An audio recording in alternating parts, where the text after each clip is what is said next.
Assalamualaikum warahmatullahi wabarakatuh. Waalaikumsalam warahmatullahi wabarakatuh. Oke, pada pertemuan kali ini kita lebih dahulu membuat kesepakatan kelas sebagai nilai kebaikan agar nanti kita punya pedoman dalam pembelajaran di kelas ini. Nah, mari kita buat kesepakatan kelas. Kesepakatan kelas. Kira-kira apa saja kesepakatan kelas yang kita jadikan nilai-nilai kebaikan? Siapa yang bisa? Ya, silakan Sidik.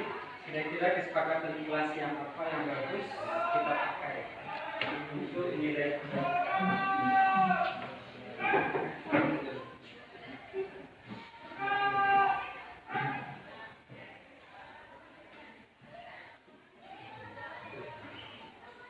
Oke, terima kasih. Silakan tepuk tangan. Terus nomor 2. Silakan.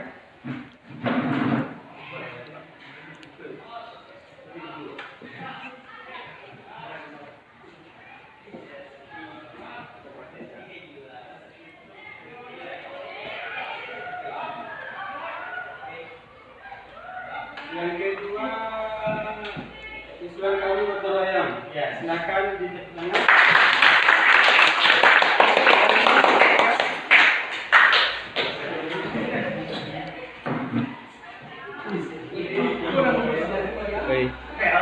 Kita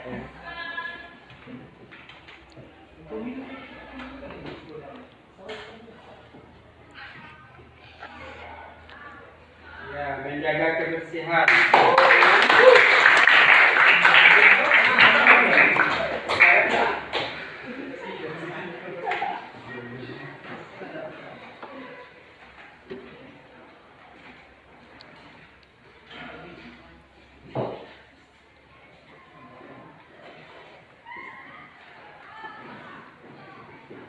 Saling menghormati.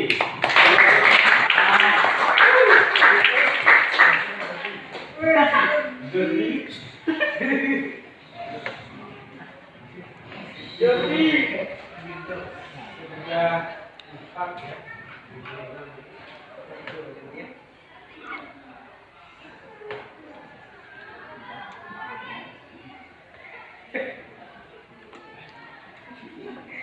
Menjaga keamanan.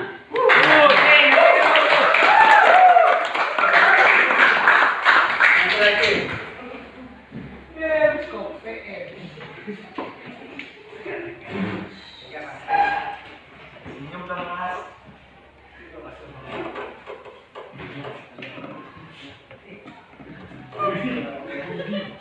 Oke, musyawarah.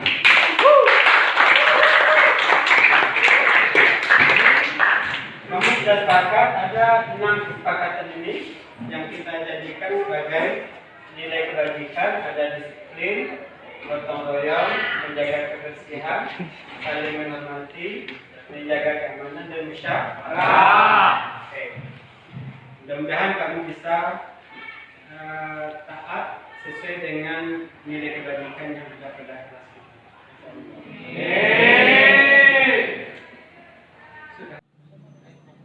Assalamualaikum warahmatullahi wabarakatuh. Waalaikumsalam warahmatullahi wabarakatuh.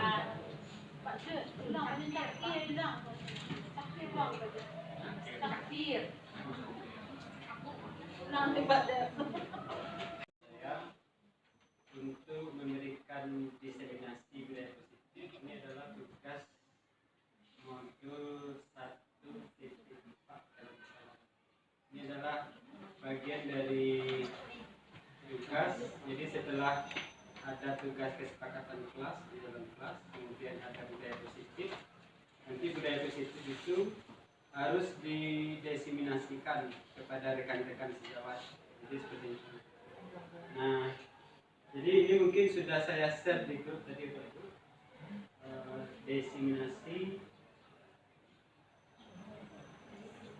diseminasi ya, sorry, bukan diseminasi. Diseminasi budaya positif di SMK Negeri 3 Mokobrimob, Guru Penggerak Angkatan. Jadi ini saya sudah termasuk yang terlambat dibandingkan dengan rekan-rekan saya yang satu angkatan 6 itu.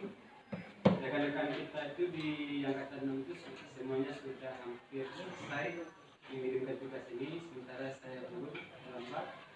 Jadi kebetulan karena hari ini ada briefing, mungkin saya mengambil kesempatan agak beberapa menit, mungkin sampai seperempat jam atau setengah jam. Mungkin kita lihat dari materi yang akan kita sampaikan ini.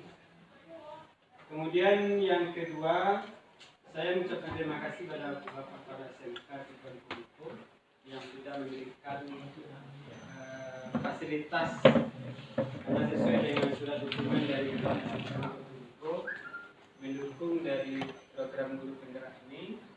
Maka salah satunya saya memang memohon meminjam komputer dan alhamdulillah ditunjukkan.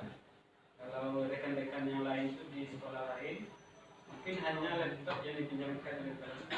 Kalau kita ini ya alhamdulillah ada komputer yang untuk tugas-tugas yang harus dikirimkan. Jadi sekali lagi saya mengucapkan terima kasih kepada Bapak Kepala dan rekan-rekan semuanya yang memberikan dukungan untuk program guru penggerak ini.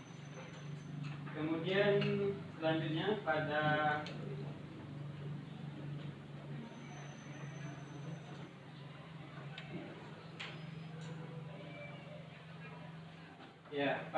slide berikutnya kan itu sebenarnya harus ada musik itu. Ini adalah musik ini refresh ya. Bagaimana kita supaya dalam kelelahan perasaan, dalam kelelahan hati, kita berusaha menenangkan hati sambil meditasi. Nah, kalau di sini kan ada gambar seorang yang sedang bermeditasi, mungkin di sini berzikir ya, karena menghadirkan Tuhan dalam hati, agar kita lebih refresh ya, untuk menghadapi berbagai macam kesibukan, mungkin kesibukan kerja dan kesibukan di rumah atau dimanapun. Maka kita hendaknya beberapa menit melakukan tarik nafas lambat-lambat, kemudian mengeluarkannya di dalam badan. Bapak Ibu mohon berdiri sebentar.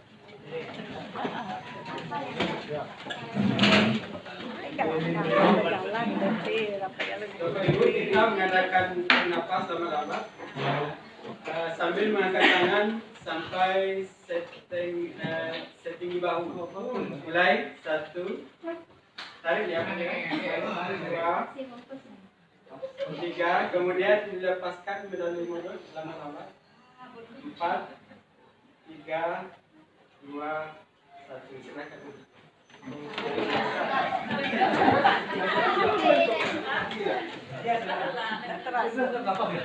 Bapak Ibu, saya mohon salah satu dari kita untuk memberikan tanggapan setelah ada semacam tarik nafas. Silakan.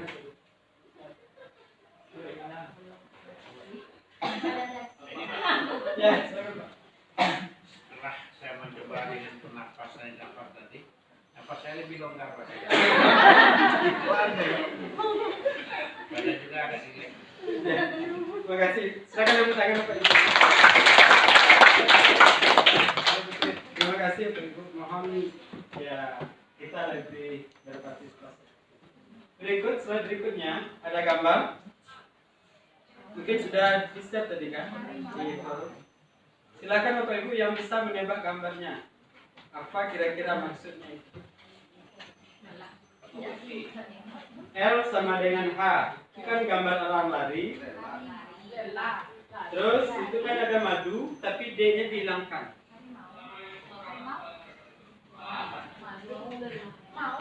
Hari mau ya, betul. Tepuk tangan kepada Bapak. Berikut ini coba coba Pak Ibu tebak. Ini mau ke Bandung, mobilnya atau mau ke Surabaya?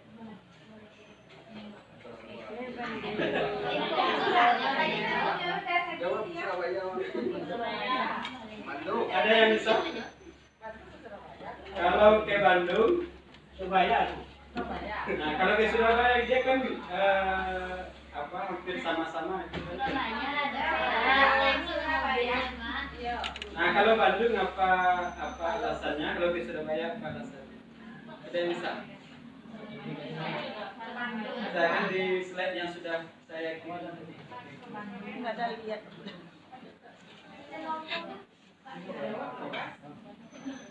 Kalau ke Bandung, kira-kira yang bagian depan mobil itu yang mana?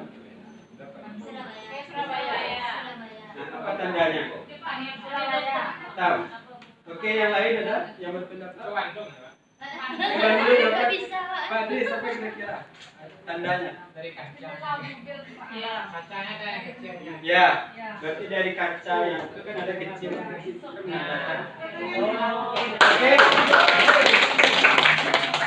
Bapak Ibu, terima kasih atas hasilnya. Kita lanjutkan.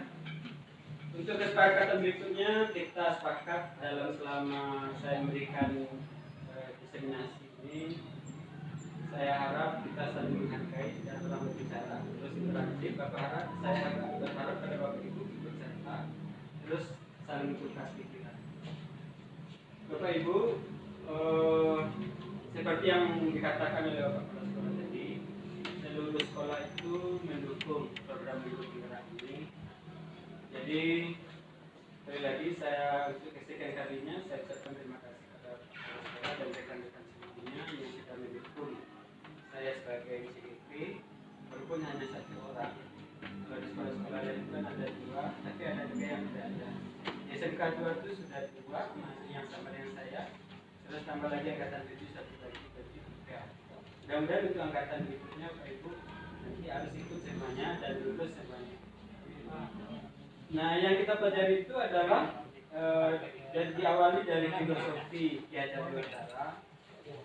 Itu ingat Sosnugrodo, berarti di depan sebagai teladan, Muhammadiyah Manungkarso di tengah sebagai membangun karsa. Tuturi Handayani berarti dari belakang sebagai pendorong. Jadi kita dulu adalah menuntun siswa. Maka harus dimulai dari diri Bapak Ibu, harus dari kita dulu, kemudian kita tergerak, kemudian bergerak dan menggerakkan rekan-rekan sejawat untuk melaksanakan hal yang terbaik untuk sekolah. Nah, dalam diseminasi ini Bapak Ibu, yang pertama diharapkan Bapak Ibu bisa memahami perubahan paradigma stimulus respon, konsep disiplin positif, keyakinan kelas, pemenuhan 5 kebutuhan dasar, 5 posisi kontrol, dan segitiga restitusi. Yang pertama Bapak Ibu, perubahan paradigma stimulus respon. Bapak Ibu, dalam sebuah sekolah pasti ada saja pertentangan. Jadi paradigma itu pertentangan mungkin kita beradu kepentingan, seperti yang dikatakan oleh Bapak Kepala tadi. Mungkin kalau kata Pak Kanang begitu, huruf W itu bisa dipandang dari berbagai aspek. Kata orang W, kata orang lain M, mungkin di sisi lain adalah 3. Di sisi lain mungkin orang mengatakan itu. Jadi itu adalah sebuah paradigma dalam kehidupan itu sudah biasa. Ada stimulus, ada respon. Kenapa dia seperti itu? Lalu apa tanggapan? Tapi cepat ada respeknya. Nah, oleh sebab itu kita sebagai anggota di sekolah mengupayakan hal-hal seperti itu bisa diselesaikan dengan baik dan menciptakan sekolah, lingkungan sekolah yang nyaman bagi siswa, karena kita memberikan kesenangan kepada siswa untuk murid berpikir, bertindak, merdeka, mandiri. Jadi disiplin kita itu harus terus kita lakukan perubahan-perubahan. Bapak Ibu, yang kedua, ini adalah disiplin positif. Disiplin itu pada awalnya adalah tata tertib. Tapi selanjutnya kita sepakat kalau disiplin itu adalah pembelajaran diri, kemudian untuk orang lain, dan itu kita bersama. Nah, ada motivasi di sini satu. ada kita disiplin karena menghindari ketidaknyamanan atau senang. Yang kedua, dapat imbalan pekerjaan. Yang ketiga, memang berasal dari penghargaan diri sendiri dengan nilai yang mereka percaya. Maka motivasi yang baik ini tentu kita memilih yang ketiga, karena itu memang berasal dari hati nurani kita sendiri. Lanjut, yang ketiga, keyakinan kelas. Keyakinan kelas ini Bapak Ibu, kita akan berusaha menyenangkan siswa. Bagaimana siswa itu tidak mengalami bullying ya, kekerasan dan segala macam itu, maka kita membuat kesepakatan itu dengan siswa. Biarlah siswa yang berkesepakatan itu dan harus kita taati. Artinya apa? Siswa itulah yang kita bahagiakan.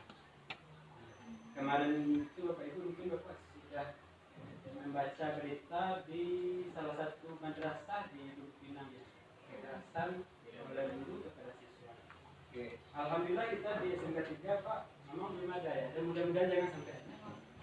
Kalau di sekolah lain itu ada guru yang menyuruh guru, ada guru yang menyuruh kepala sekolah, ada orang tua murid yang menyuruh gurunya, yang menyuruh kepala sekolah yang dipasang ya di sekolah ada dia itu.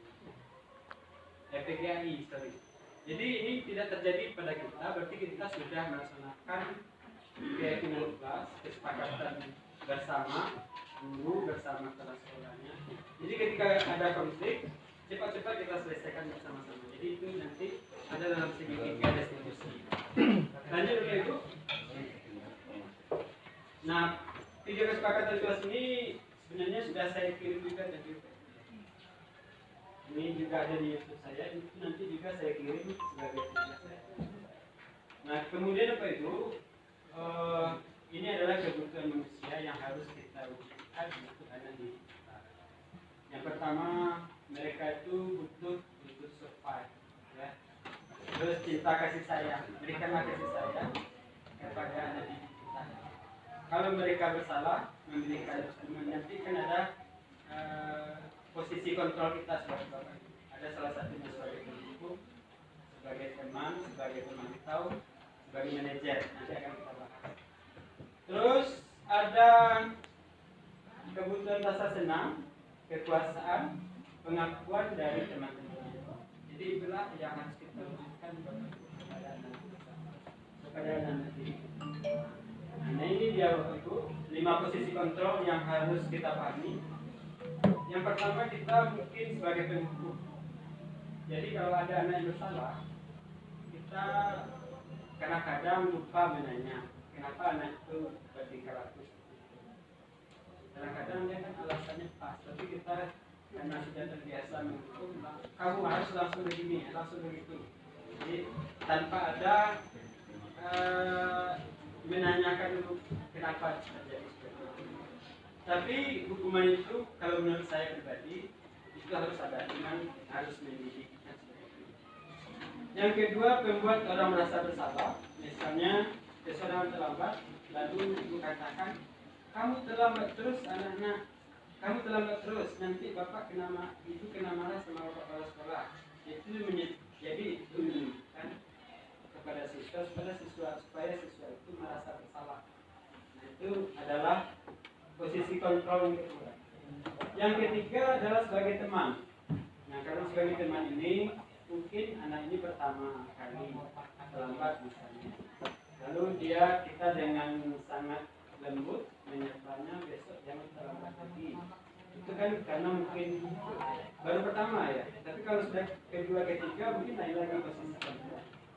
Nah, tapi yang jelas bagaimana kita menempatkan posisi kontrol. Terus sebagai monitor, pemantau, Bapak Ibu, mungkin siswa kita itu sudah banyak sering tidak bertugas, sering bolos, sering bermasalah. Itu harusnya terus kita pantau. Besoknya kita tanya pada teman kita yang lain, mungkin pada guru BK juga, apakah dia bolos dengan kita atau dengan guru lain tidak atau di mana? Itu pemantau. Selalu bertanya pada rekan-rekan yang lain. Nah yang terakhir pula yang lebih bagus Bapak Ibu, yaitu sebagai manajer. Ini memang mungkin lebih banyak dilakukan oleh guru BK, tetapi kita harus bisa sebagai manajer. Artinya kita memberikan kesadaran kepada siswa itu. Orang yang sering terlambat, kenapa dia sering terlambat? Mungkin banyak faktor ya, di rumahnya, dia sendiri dengan keluarganya, bagaimana kehidupan ekonominya.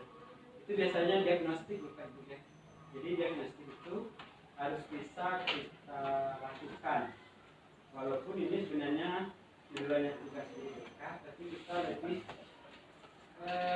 dianjurkan kepada posisi manajer dan hindari posisi penghukum.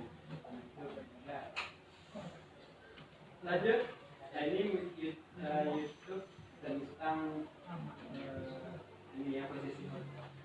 Ini yang Bapak Ibu yang mungkin yang terakhir, segitiga restitusi. Bapak Ibu, kalau ada permasalahan, ini adalah rumus kita menyelesaikan kalau ada permasalahan. Yang pertama, kalau ada permasalahan anak, kita menstabilkan identitas. Ya, artinya kita manusia ini pasti berbuat salah. Jadi menilai anak itu tidak pernah salah, walaupun dia bersalah. Ini adalah restitusi yang pertama. Kemudian yang kedua, validasi tindakan. Tindakan itu apa kira-kira setelah kita lihat tadi apa permasalahannya, kita selesaikan karena kita menganggap itu biasa. Kesalahan itu pasti dilakukan oleh setiap orang karena kita ini bukan mereka. Kemudian yang terakhir, barulah menanyakan keyakinan. Keyakinan itu menyadarkan orang-orang yang salah. Kalau waktu itu dia sedang emosi, mungkin dia cepat-cepat meminta ampun. Kalau waktu itu dia mungkin tidak pas, berarti dia menyadari ketidakpasan. Kalau waktu itu dia mungkin mungkin banyak yang mempengaruhinya. Jadi inilah tugas kita untuk menyelesaikan segala permasalahan itu sehingga orang yang kita selesaikan itu betul-betul menyadari dari hati kita. Jadi inilah rumus yang kita selesaikan ketika ada persoalan-persoalan mengenai ini. Bapak Ibu, mungkin itu saja yang dapat saya sampaikan. Mungkin kalau ada kesalahan penyampaian atau interpretasi yang berbeda, mungkin yang berasal dari saya. Kalau ada nanti penyampaian yang bagus, ini tentu berasal dari nilai kebenaran, apalagi yang dari Tuhan Allah Subhanahu wa Ta'ala. Kepada Allah saya minta ampun, kepada Bapak Ibu saya mohon maaf. Salah dan janggalnya. Wassalamualaikum warahmatullahi wabarakatuh. Waalaikumsalam warahmatullahi wabarakatuh.